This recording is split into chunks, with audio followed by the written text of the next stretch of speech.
Is eating seafood like fish or shrimp considered makruh?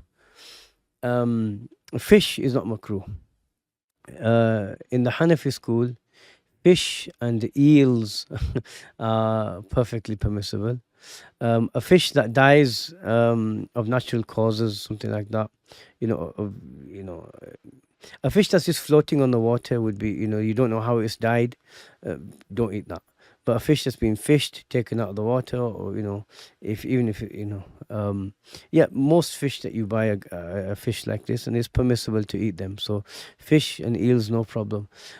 Shrimp and other types of seafood in the Hanafi school, they're considered makruh tahriman.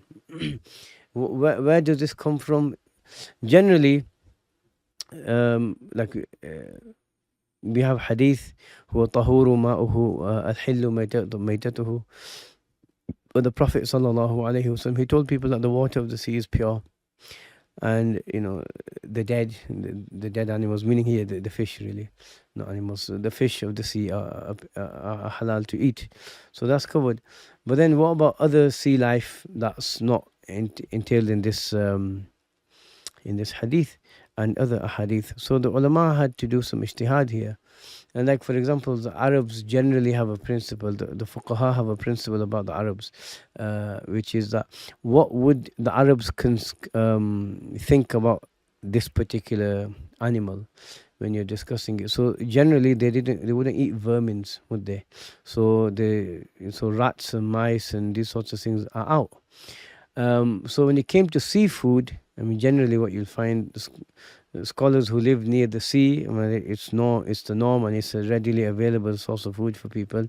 They were more lenient on this ruling, and most of the Hanafis who are not from these sorts of localities, they said this makruh tahriman. So in the Hanafi school, you got fish and eels, and avoid the rest. However, in the other madhahib, things are a lot less strict.